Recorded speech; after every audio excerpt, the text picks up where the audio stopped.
Hello. Today we're reading another story from this particular... Hopefully I had to scratch the page there. From this particular book.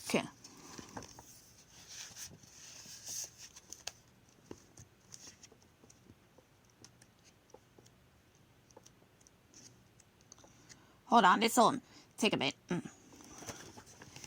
Today's story is called Pinocchio. Long ago, in a little village, a woodcarver named Geppetto made a wooden puppet. It looked so much like a real boy that Geppetto gave the puppet a name. Pinocchio. The old man happily danced around his workshop and showed the puppet to his cat Figaro and his goldfish Cleo.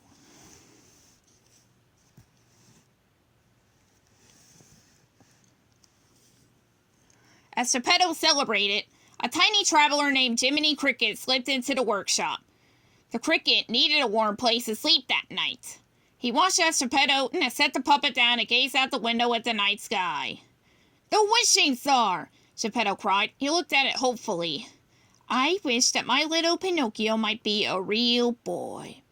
Soon Geppetto, Figaro, Cleo, and Jiminy Cricket all fell asleep.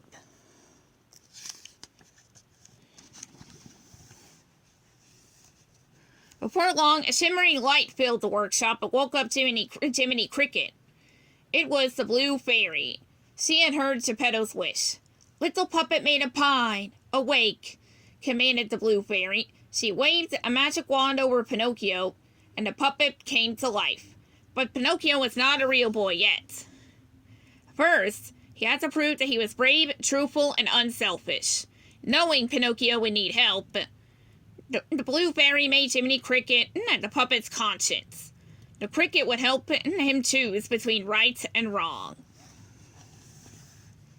Geppetto was delighted to discover that Pinocchio could walk and talk. The old man wanted to be a good father, so he sent Pinocchio to school.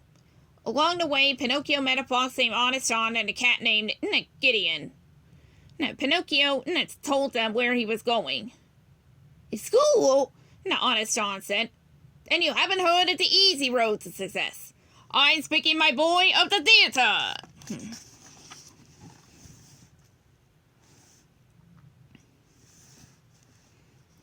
Honest John took Pinocchio to Stromboli, who owned a traveling puppet show. Stromboli paid the fox money for the puppet. That night, Pinocchio sang and danced in Stromboli's show. The crowd had cheered and threw money onto the stage. But Jiminy Cricket, who was in the audience, was worried. Later, Stromboli locked Pinocchio in a cage. "This'll be your home," he said. "You will make lots of money for me." Pinocchio and Jiminy Cricket were very upset. How would the puppet ever escape?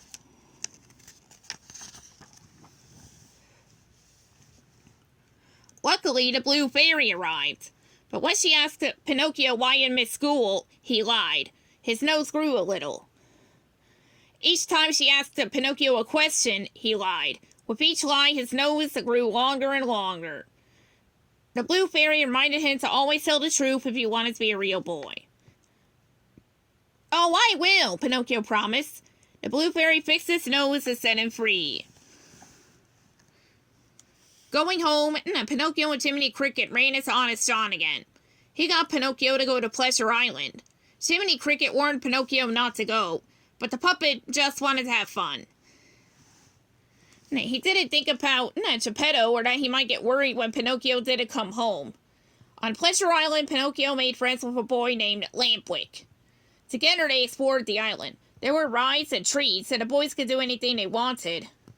They got into all kinds of trouble, but they didn't care.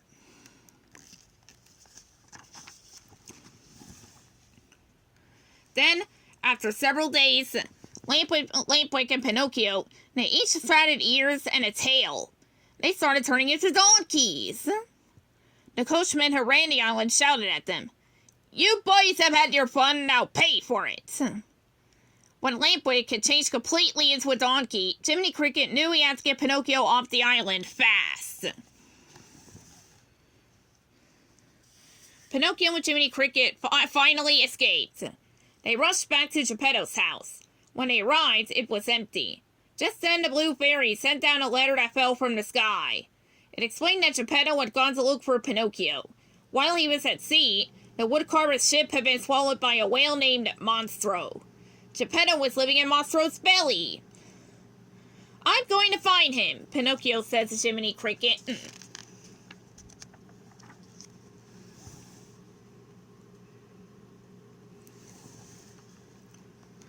Pinocchio ran until he got to the ocean. Then he jumped in. Jiminy Cricket was right behind him.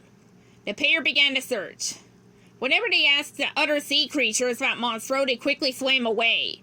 Pinocchio and Jiminy Cricket began to think that the whale must be very scary. Meanwhile, Geppetto was fishing in Monstro's stomach. The whale had been asleep for days and had not swallowed any fish, which meant Geppetto, Figaro, and Cleo had nothing to eat. Still, all the woodcarver could think of was Pinocchio. Nearby in the ocean, a school of tuna swam frantically toward Pinocchio. He was puzzled. Then he saw Monstro. The enormous whale had awakened. Pinocchio tried to swim away, but Monstro swallowed him up.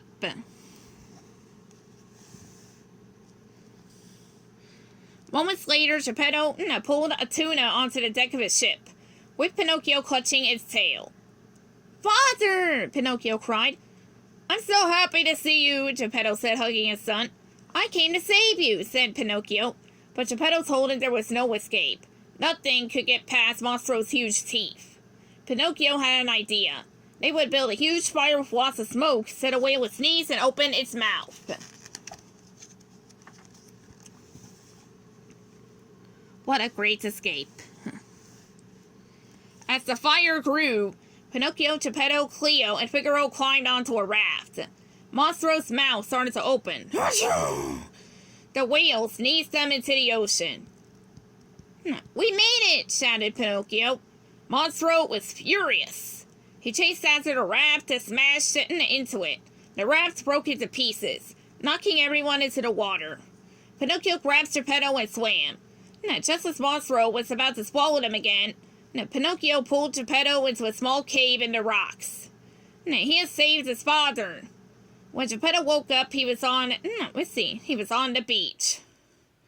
Figaro, Cleo, and Jiminy Cricket were nearby. But they did not see Pinocchio. Jiminy Cricket found a wooden puppet lying among the rocks. Geppetto carried his son, home in his arms, convinced he had lost Pinocchio forever. Not to worry, though. Back in his workshop, Geppetto set Pinocchio on the bed and wept. Then the Blue Fairy appeared. Awake, the Blue Fairy said, waving her wand. Pinocchio proved himself to be brave, truthful, and unselfish. Pinocchio opened his eyes. His donkey ears and tail disappeared. Even better, he no longer looked like a puppet. Father, I'm alive, he shouted. And I'm a real boy. It's Goldsbury celebration, cried Geppetto. He and Pinocchio danced happily. Geppetto's wish had come true at last. The end.